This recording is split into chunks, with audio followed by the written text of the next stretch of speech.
This is the Lesbian Historic Motif Podcast, brought to you by Heather Rose Jones. The show looks at lesbian and sapphic themes in history and literature, and historical fiction with queer female characters, including fantastic versions of the past. We present research, interviews, news of the field, book listings, and original historical fiction for your enjoyment. For even more historic research, check out our blog.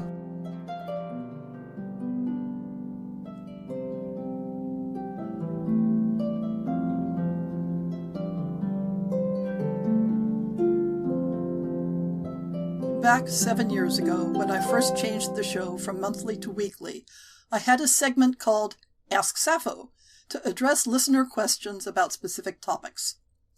The first one of those answered the questions, when and where was it illegal to be a lesbian? Now that I'm working seriously on essays that will contribute to the future sourcebook, I wanted to expand my thoughts on that topic. As I noted in that original essay, this is a complicated question, because it not only varies according to time and place, but it depends on what aspect of lesbianism you're considering. If I may channel Foucault for the moment, it's unlikely that you'll have a law saying that it's illegal to be a homosexual if you don't have a concept of being a homosexual as a meaningful category. If a society is thinking in terms of acts, not identities, then they may have laws addressing specific acts, but they may not have laws stigmatizing specific identities. Within this context, we always need to keep in mind that male and female homosexuality were often viewed and treated very differently. So we can never assume that legal concerns addressing sex between men, which are typically far better documented, will automatically apply to women. Being treated differently doesn't necessarily equate to lives being better or worse.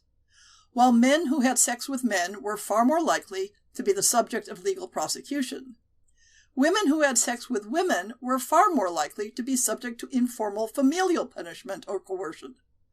So, in looking specifically at legal status today, I don't mean to erase the other types of consequences queer women faced in history. If we want to know, was lesbianism illegal in this specific time and place, we need to ask, what specific actions and behaviors that we currently associate with lesbianism were illegal in that time and place? The answer can mean that there were significant parts of the population that we today would classify as lesbians who were not at any risk of legal penalties at all, while other subsets might be significantly at risk. This isn't meant to minimize the sometimes horrific penalties that some women received for same-sex activity, but to emphasize that one size does not fit all.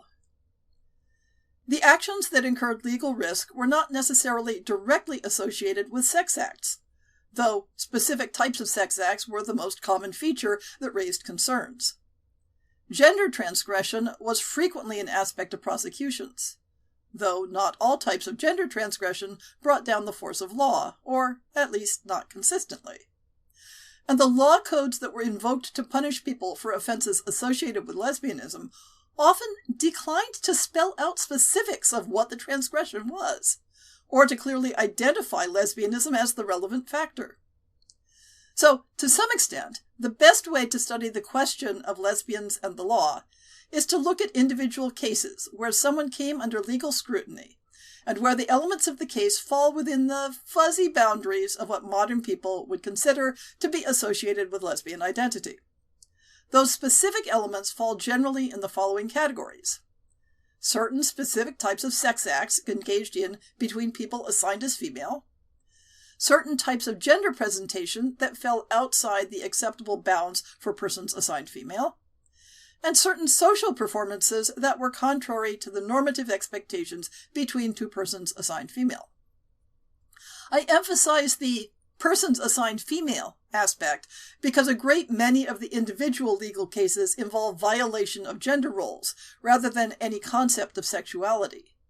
And that means that concepts of gender identity complicate the question of whether lesbianism per se was the offense. So, my approach here will be to look at each individual case, or group of cases, and tease out what combination of factors were crucial to the concerns of the court, both in terms of whether any crime was alleged at all, and in terms of how severely it was addressed. Today's survey will be limited to Western Christian culture, even though I have a few sources on legal aspects in Islamicate society, in order to present more useful comparisons. It's crucial to keep in mind that legal records are heavily biased in the worldview they present. They focus on things that were considered illegal. They focus on events where the authorities chose to pursue action. And they involve the testimony of people who may have been questioned under torture or may have had a strong incentive to tell a story that aligned with what the authorities expected to hear. The law is not the only force shaping people's experiences. Social penalties can be just as daunting as legal ones, without leaving the same traces in the historic record. But conversely, the incidents we read about in court records are often the product of a conjunction of factors that don't always relate directly to a sexual offense. Many of the detailed court records that involve sex between women also involve assault or sexual coercion. Does this mean that historic lesbian relationships normally included abuse? Or does it mean that happy, consenting, nonviolent relationships were rarely of interest to the law? Many of the cases involved gender crossing and were prosecuted in part for violating marriage laws. Does that mean that historic lesbian relationships were primarily modeled on male-female married couples? Or does it mean that femme-femme couples were less likely to be prosecuted? In reviewing the specific cases under discussion, pay attention to aggravating factors that may explain why this particular person was accused. For much of European history, secular and religious law are deeply entangled. Not everything condemned as a sin was illegal. There were topics that secular law codes didn't address, leaving the matter entirely to religious law. But as secular law codes developed, they often built on the foundations of religion. And when sexual offenses got tangled up with ideas of heresy, it was primarily religious law that was applied, with some of the most horrific consequences. It can be useful to begin by considering religious codes that focused on sin rather than crime. Sex acts that didn't fall under secular law codes might still be punished with religious penance if a woman confessed to them.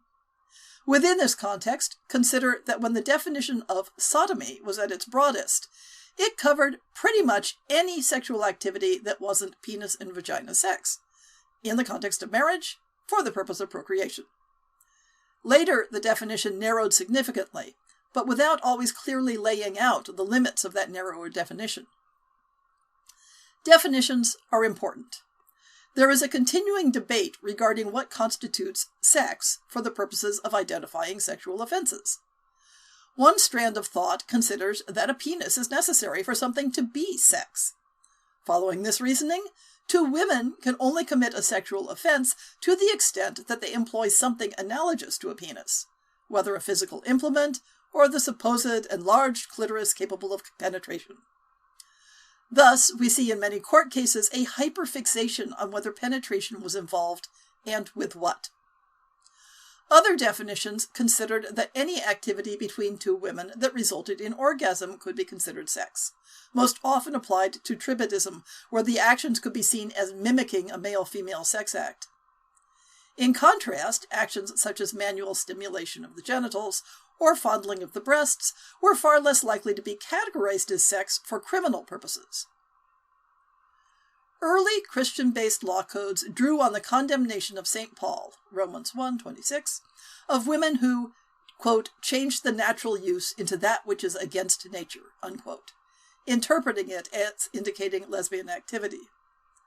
But there is a long history of law codes trying to apply the same framework to male and female homosexuality, while the specifics of the offenses and penalties clearly assumed a male offender. Imperial edicts of the 4th through 6th century that impose a death penalty on men have wording that don't make sense applied to women. Not until the medieval era do we find legal language that clearly includes women and the types of offenses women might commit. Penitential manuals intended to guide priests in assigning penances for sin were somewhat more detailed and forthcoming about specific sex acts, and can be considered a type of law code. I've separated this section from the discussions of specific regional legal climates because religious manuals tended to be international, or at least difficult to pin down to a specific region. The 7th century Penitential of Theodore lists a woman who practices vice with a woman, alongside other sexual sins, with a greater penance for a married woman than an unmarried girl or a widow, presumably because she has an acceptable sexual outlet. The 9th century Penitential of Rabanus Maurus refers to a woman who joins herself to another woman after the manner of fornication. And the 8th century Penitential of Bede prescribes a stronger penance for nuns with a nun using an instrument. Hincmar of Reims in the 9th century also focuses on certain instruments to excite desire, and Hildegard of Bingen in the 12th century is concerned with gender roles, chastising a woman who plays a male role in coupling with another woman.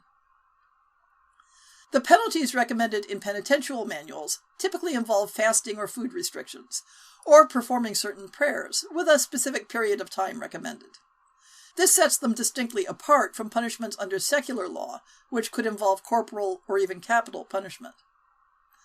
While penitential manuals had general application, monastic rules aimed specifically at nuns addressed romantic behavior outside the realm of sex, because they were concerned about personal relationships interfering with religious devotion.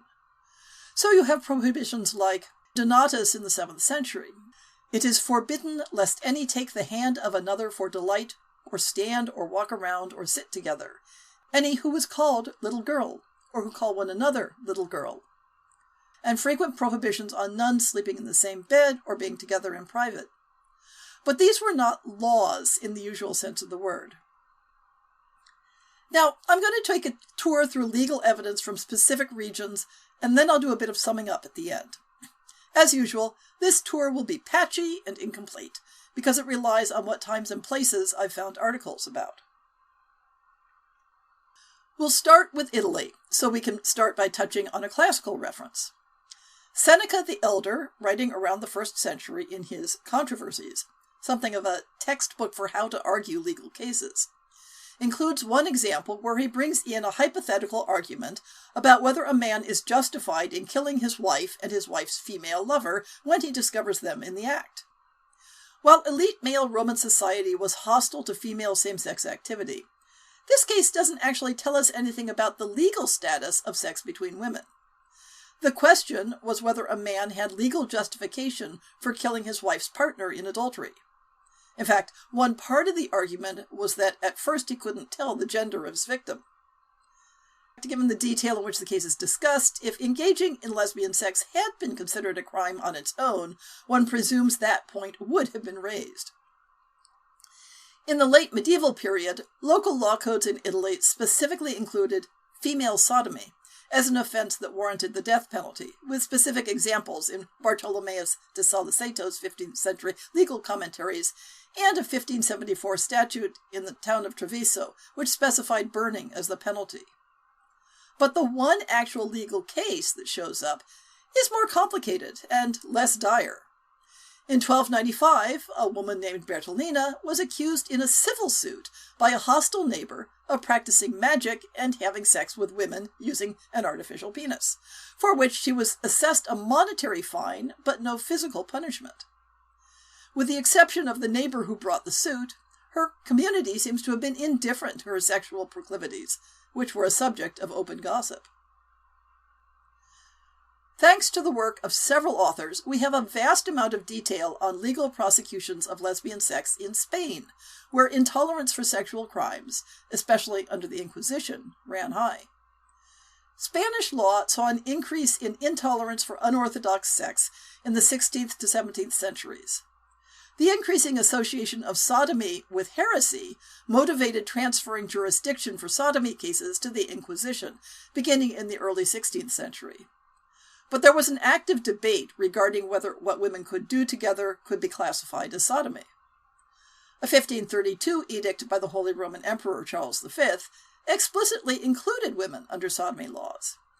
This interpretation was also confirmed by a 1555 opinion discussing the medieval law code. but competing legal opinions held that sex between women was inherently less of a transgression than male sodomy, and recommended leniency on this basis. Technical decisions often focused on whether an instrument had been used. The conflicting professional opinions on female sodomy in Spain played out in criminal prosecutions. The outcome of trials could depend both on the specific nature of the behavior and situation, as well as on how successful the accused woman was in contesting the charges. Around 1400, a woman dressed as a man served as a judicial official and married two women, presumably sequentially. She was convicted of sodomy because she used a penetrative instrument for sex, but recognition of her government service resulted in leniency. Specifically, she was hanged rather than the prescribed sentence of being burnt to death.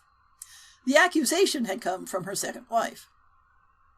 In a 16th century case, for which I know no other details, involving two nuns who engaged in sex using instruments, the sentence was death by burning. In 1502, in Valencia, a woman passed as a man and married a woman using an artificial penis for sex. Her gender was discovered in the context of an accusation of theft. She was sentenced to hang, but was pardoned on the basis of a legal technicality with regard to how the trial was handled. There is no mention of her wife being accused. In 1503, two women were accused of having sex like a man and a woman, although no penetrative instrument is mentioned. One was sentenced to banishment and confiscation of property, but the defendant successfully appealed that the charge was based on personal malice. She was pardoned, the sentence reversed, and her possessions were returned to her. In 1560, the Inquisition in Aragon debated whether a case involving several women fell under the category of sodomy, as no sexual instrument had been used, though there was genital contact. They ended up not prosecuting. The case of Elena, or Eleno de Cespedes, in 1587 is complex. After having married as a woman and given birth to a child, they spent a long period living as a man and received official classification as a hermaphrodite deemed male in order to marry a woman. This classification was later challenged, and the key elements they were charged with were use of an instrument for sex and contempt for the sacrament of marriage. Eleno offered the defense that they were a hermaphrodite and had undergone a spontaneous sex change.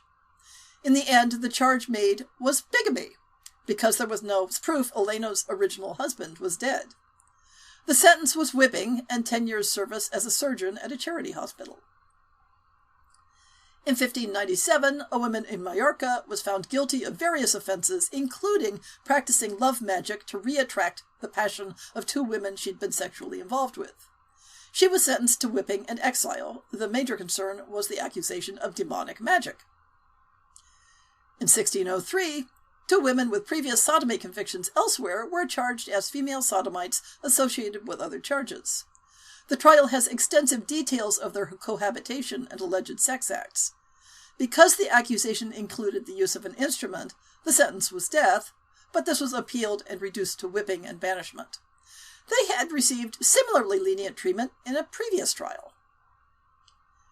In 1656, two young women in Aragon were accused of sodomy by neighbors who had seen them hugging, kissing, and reaching under each other's skirts, as well as overhearing conversations about sex. Although there was no evidence of a penetrative instrument being used, the verdict was still labeled sodomy, but the sentence was limited to whipping and exile, and the women were forbidden to live in the same location in the future.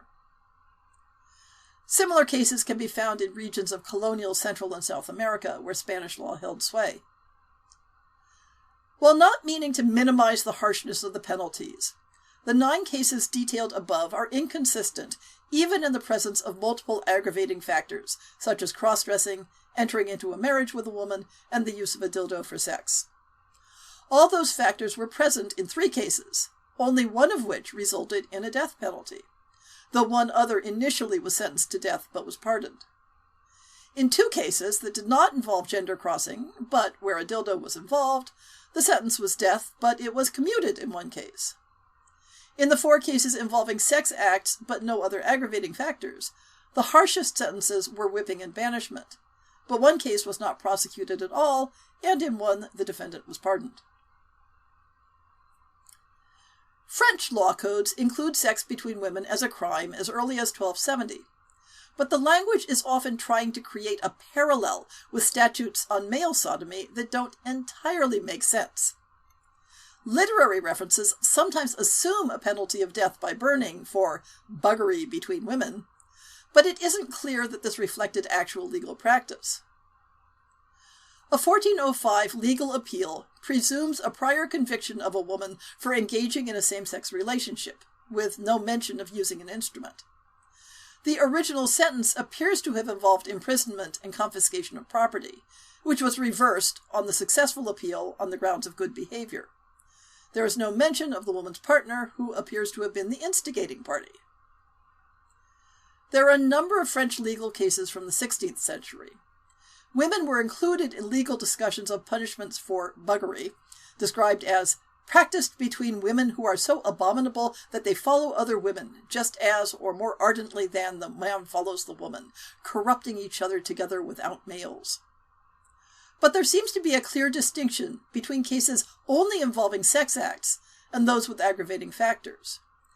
In 1533, 2 women were arrested for sodomy and tortured to try to obtain confessions, but were acquitted due to lack of evidence. The case was referenced after a similar accusation of sex between women in 1563.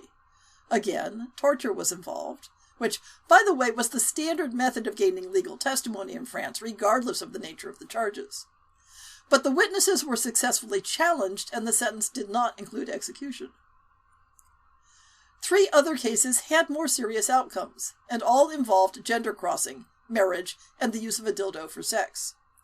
In each, a woman began living as a man, in one case along with a group of other women doing so, then married a woman with whom she had a sexual relationship that included a penetrative instrument. But after some period of time, up to several years, the gender crossing was discovered due to encountering someone known from her past life, or some other reason, but not in any case instigated by the wife, which rendered the marriage and sexual activity criminal and resulted in execution by burning. Despite continuing references in law codes to the death penalty for women who corrupt each other, whom the ancients called tribids, the 17th and 18th centuries turn up no actual executions. A 1715 discussion of the sexual crimes fricatrices and tribals prescribes 2 years penance per canon law rather than execution, and by the later 18th century, references to sex between women in law codes are treated as a hypothetical afterthought. This shift may explain the lesser penalties, and in fact, beginning in this period, we see some interestingly nuanced reactions. In 1601, a person who had been raised as female asked permission to be reclassified as male in order to marry a woman they were having a sexual relationship with. Although the request was controversial, evidently it was successful. Around 1700, the Countess de Murat was charged with sexual relations with women, although there were aggravating factors of violent behavior, disturbance of the peace, and blasphemy. Her sentence was house arrest away from the court. In 1750, a woman imprisoned for selling illicit newspapers was importuned by the wife of a prison official for sex in exchange for her release from prison. The incident is recorded because she begged to be returned to her original sentence instead, but there is no indication that the woman who made the offer suffered any penalty. The case of Anne, or Jean-Baptiste Grandjean, in 1765 presents an interesting contrast to the 16th century executions. She began living as a man at the suggestion of a priest after confessing her sexual desire for women.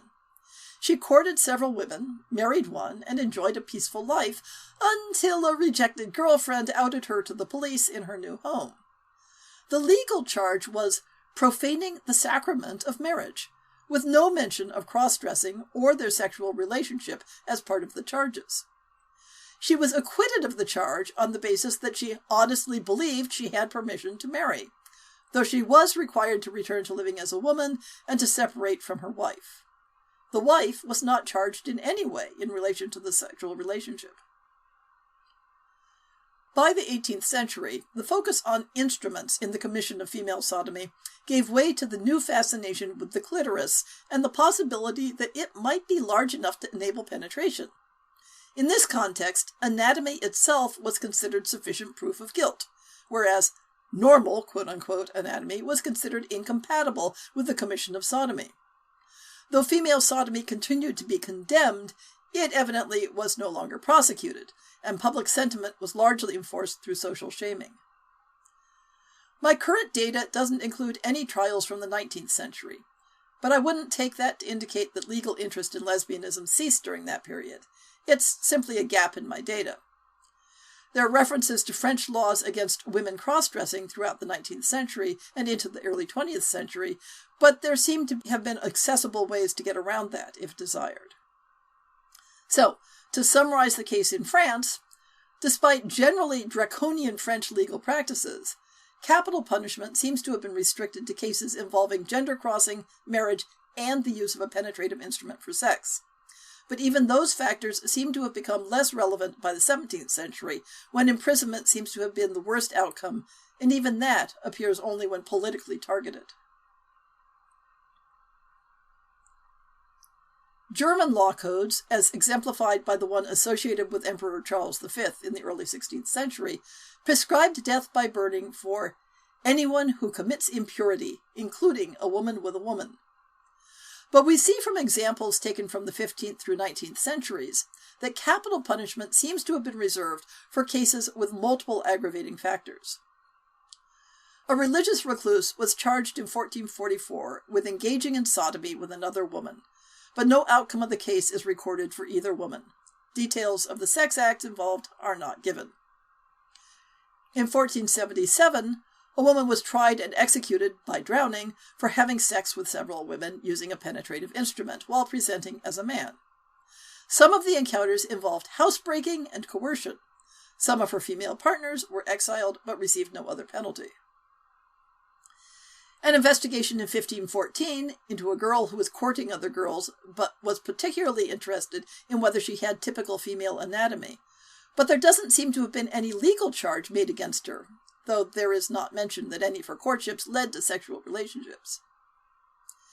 In a 1547 case, a woman cross-dressed and married another woman and was punished with banishment.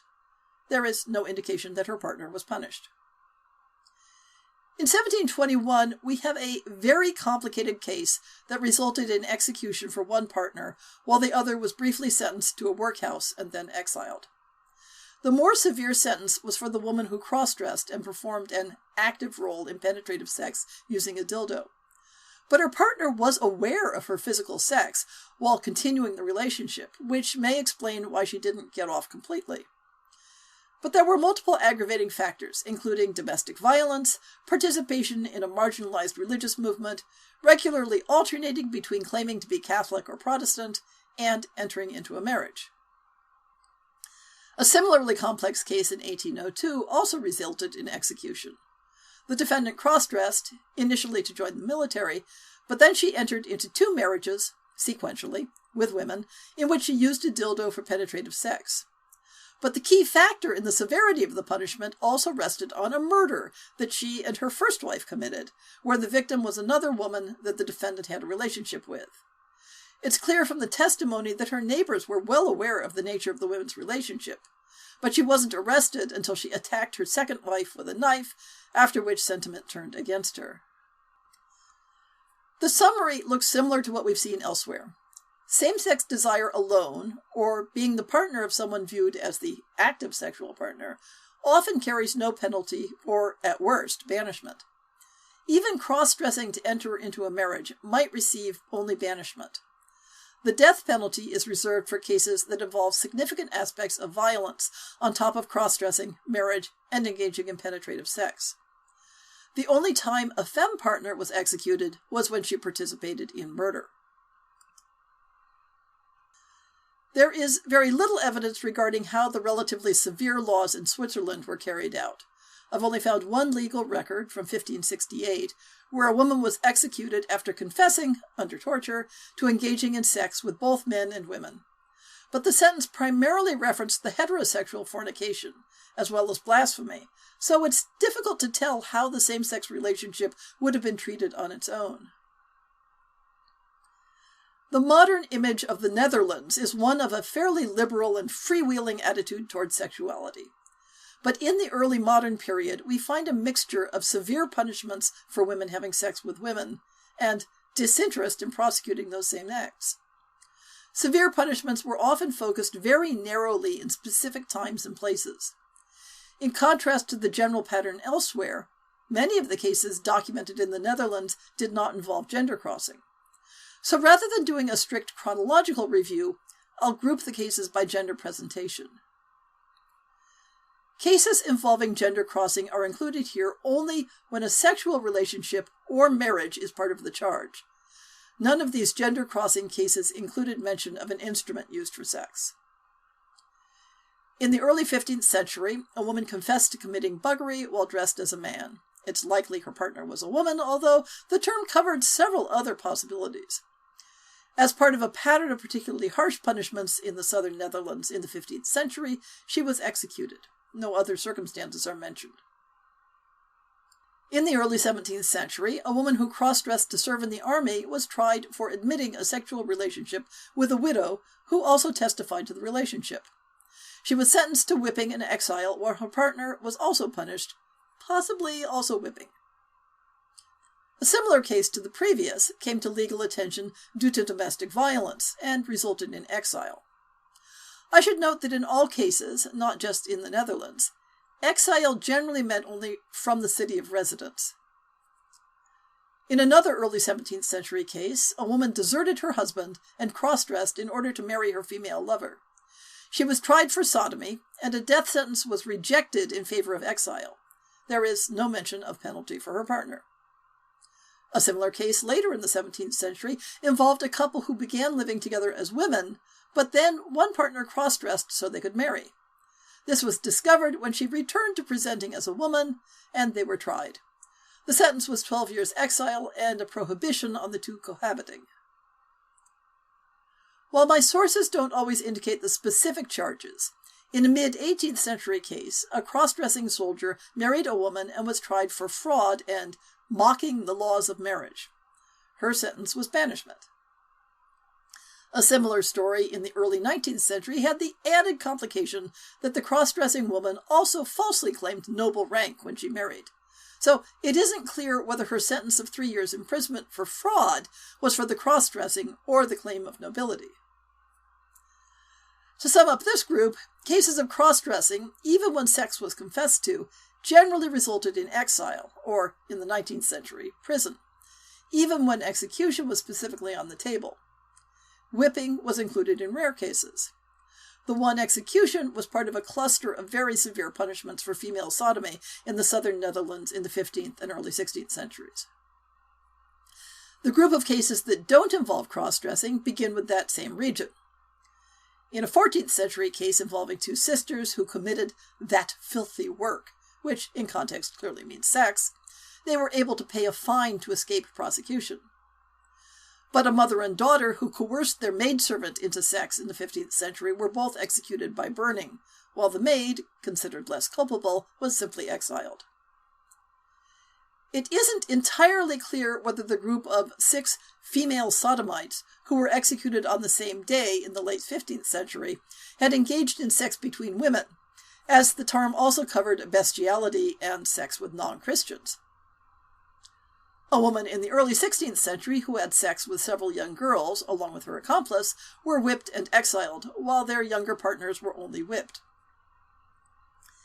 In the remaining cases, all from the 18th century and mostly in Amsterdam during a period of particular interest in moral cases, the only execution was when murder was also involved due to a romantic triangle.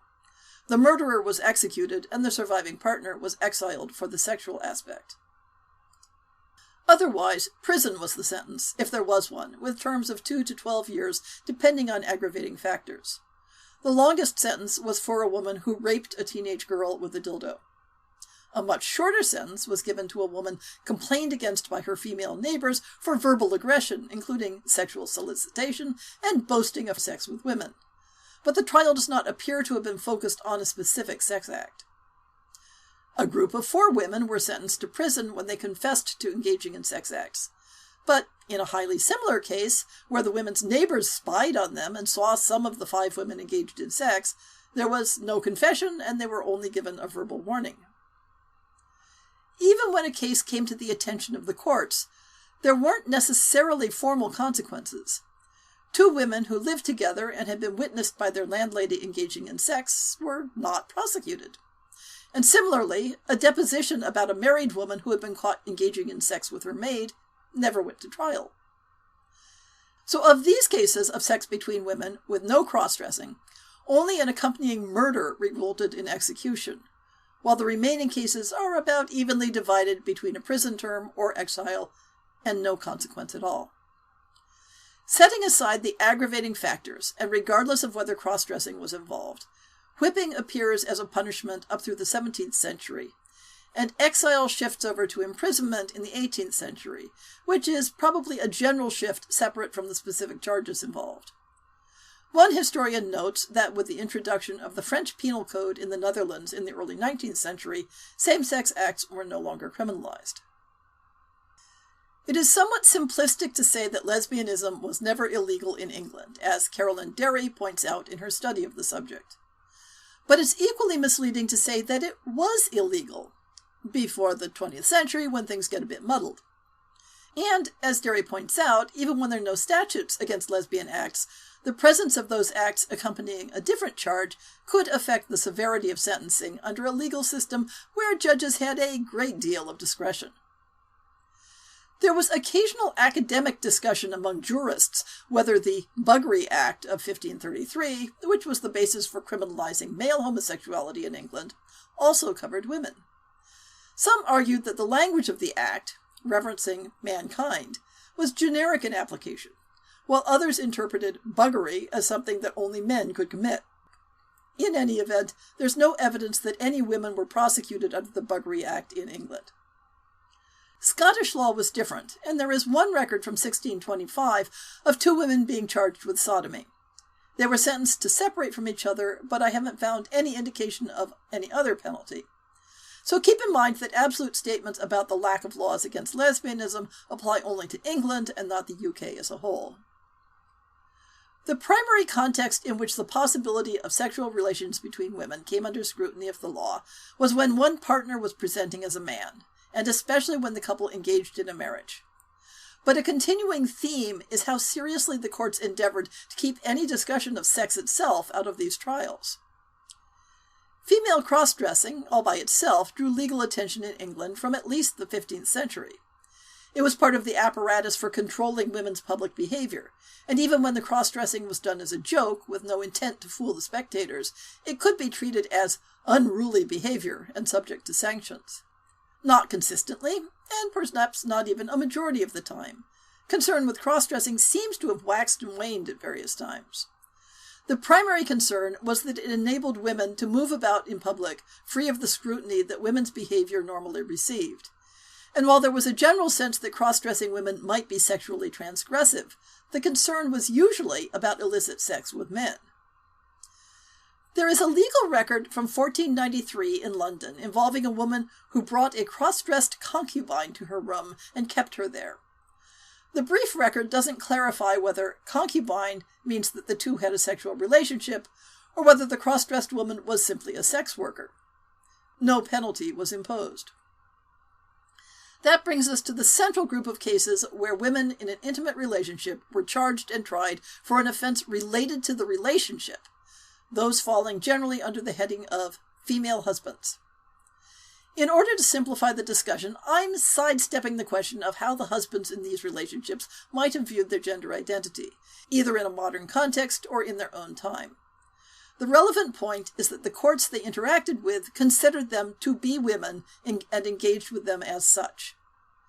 As noted previously, the fact that they were, or were believed to be, in a sexual relationship may have affected how they were treated in the courts, but the actual charges never include a sexual offense. And we should also note that being discovered to be a female husband did not invariably result in legal charges. Such couples might be known to their neighbors and not molested. They might be discovered and pressured to cease presenting themselves as husband and wife, but with no other consequence. Or they might be charged with something in court only to have the charges dropped. As a general rule, only the cross-dressing partner would be charged, which emphasizes the point that it was the gender transgression, not the same-sex relationship, that was the focus of legal concern. For all these reasons, I'll run through some examples that focus on the actual legal charges, the reason the situation came to legal attention, and the consequences for the defendant. In 1680, a woman sued her cross-dressing spouse for an annulment on the basis of bigamy, as the spouse had been married to a man at the time of their wedding. The wife was aware of her spouse's gender before the wedding. The annulment was granted, but there is no evidence of other penalties. A less well-documented case in 1694 seems to have also involved bigamy, but this time with the female husband marrying two women. The specific charge is not recorded, but likely involved fraud. The defendant was sentenced to whipping and hard labor. In 1720, Sarah Ketson was imprisoned after a complaint by her fiancé that the courtship had been with an intent to defraud and cheat her. The most notorious female husband, due to being fictionalized by novelist Henry Fielding, was Mary Hamilton, whose wife made the matter public in 1746 when she discovered that her husband was a woman, after a period when the two had sexual relations. But the legal charge, eventually determined to be vagrancy, was made by the local town council, who simply didn't like the situation and shopped around to find an applicable crime. Hamilton was sentenced to whipping and hard labor. The courts had a harder time convicting Samuel Bundy, aka Sarah Paul. Paul's neighbors became suspicious about her marriage to Mary Parler and got her charged with fraud. But Parler refused to support the prosecution, and the charges were dropped, though the two separated after that. While many female husbands entered into marriage sincerely, Anne Marlowe became Charles Marlowe to marry 3 different women, in turn, to extract money and clothing from them. Marlowe was convicted of fraud in 1777 and pilloried and imprisoned for 6 months. In the 19th century, female husbands mostly came under the law when some other offense brought them to the attention of authorities. Mary Chapman's marriage to Isabella Watson came into question in 1835 due to an assault between Watson and her sister. Although Chapman was not involved in the assault, the magistrate complained of not finding any basis for charging her.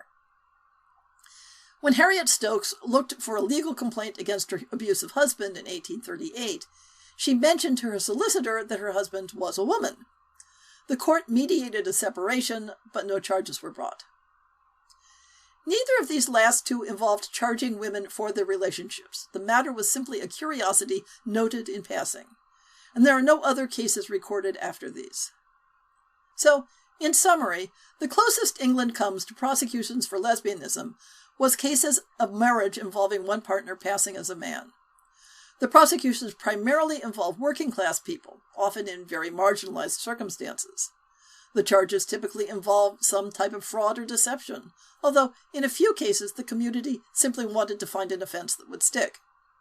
For the charges to stick, it generally required the wife to be unhappy about the situation. Sentences in the 17th and 18th century generally involved corporal punishment and imprisonment. But by the 19th century, convictions for female husband marriages cease. In all cases, only the cross-dressing partner is prosecuted, even when the wife was aware of their identity, pointing up that gender and not sexuality was the aggravating condition. 3 other cases are worth noting, but do not involve prosecutions for a same-sex relationship in itself. In the early 19th century, the notorious trial of Period Woods against Cumming Gordon involved a slander accusation against the latter for spreading a rumor that the two had a sexual relationship. Although the nature of the relationship was relevant to the trial, it was not central to the charge. In the late 19th century, the Codrington divorce trial raised the specter of a lesbian relationship as a contributing basis for divorce. But the matter was only raised as a threat and never made a matter of record, and there was no question of a legal charge for it.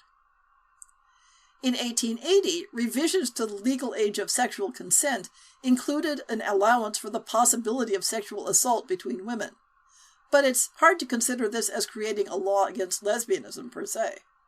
So, if you were not a working-class female husband who came under legal scrutiny due to making your wife mad, you probably didn't have to worry much about the law. Tracing legal attitudes towards lesbianism in the United States is complicated by the variety of approaches in different colonies and states. The information I have is very anecdotal, but in part this is because I haven't prioritized the several US-focused queer history books on my shelves. I've done a quick peek into Michael Bronski's A Queer History of the United States, but their discussion of laws and prosecutions focuses almost exclusively on sex between men, with a silent assumption that women's situation was included. And the book fails to mention the specific cases involving women found in my other sources, so I don't think it would add much to this current summary. Much of the American legal history addressing same-sex relations is specific to the 20th century, and therefore out of scope for my project. Starting with the colonial period, drafters of the first law codes in the English New World colonies at first included the death penalty for sodomy, whether male or female, but that draft was never implemented. Mid-17th century law codes recorded in Rhode Island and New Haven, Connecticut, specifically mentioned sex between women, or at least women committing acts against nature, which is a standard euphemism. But I found no evidence of cases tried under them. Colonial American laws in the 17th century generally omitted women from sodomy laws, but there are a few records that address the subject. In 1642, 2 female domestic servants in Boston were whipped and fined for unseemly practices attempting to do that which man and woman do, along with other unruly behavior such as insolence toward their employer. In 1649, also in Boston, 2 married women were prosecuted for lewd behavior each with other upon a bed. The younger partner, who was only 15, received a verbal warning, while the older partner was sentenced to make a public confession of her behavior and warned that repeat offenses would be dealt with more harshly. There is no indication of any aggravating circumstances, such as cross-dressing or the use of a dildo. Cross-dressing by itself resulted in a number of prosecutions, but that is out of scope unless we have evidence of a romantic or sexual relationship. I'll speak more on that topic, but first want to digress into a very singular case, that of Thomas or Thomasina Hall, who most likely was intersex, and who alternated between living as a woman and a man during their lifetime. Hall had grown up as a woman in England, then went to Virginia, where they alternated between wearing male clothing and performing male-coded occupations, then wearing female clothing and engaging in female-coded occupations. In the context of being accused of an illicit sexual relationship with a female servant, the question of Hall's gender assignment became a matter of legal scrutiny. In the end, the question of Hall's sexual behavior was dropped, and the case entirely focused on the question of gender. The authorities punted the question and officially declared Hall to be both male and female and to wear clothing of both sexes to advertise this. There were no legal statutes being upheld. No one had envisioned the situation, but it's clear that gender and not sexuality was the greatest concern. In the 18th century, we continue to see the occasional prosecution of simple cross-dressing, usually addressed with fines, if at all.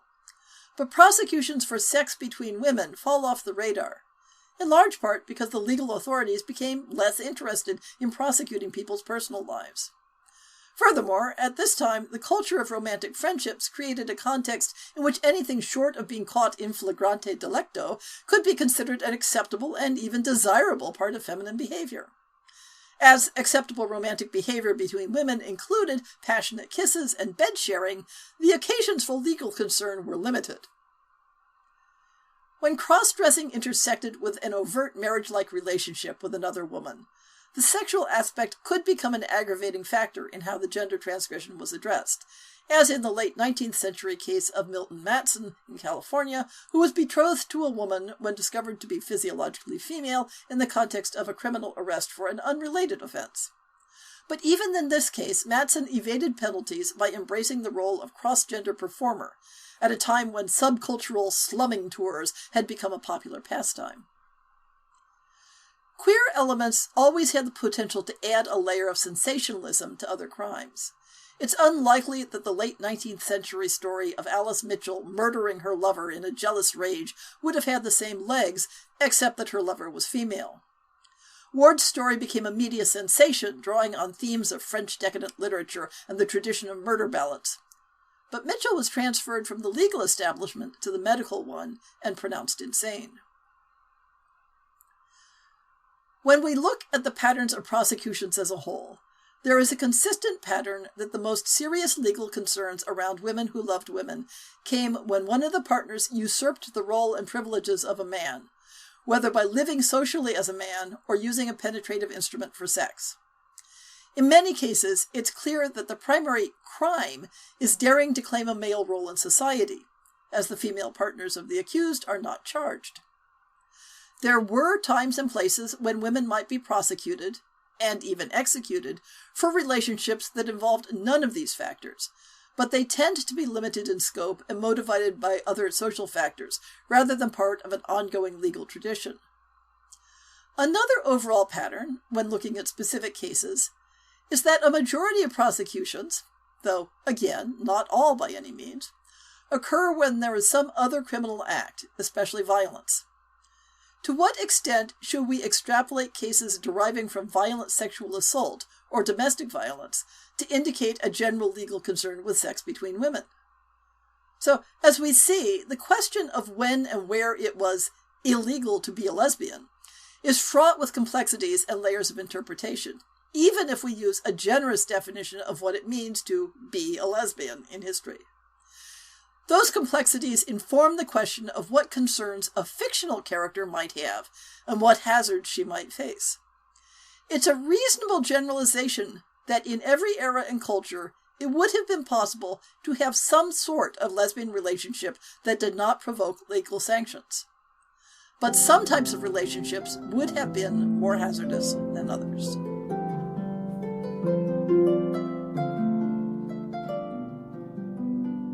I hope you've enjoyed this episode of the Lesbian Historic Motif Podcast.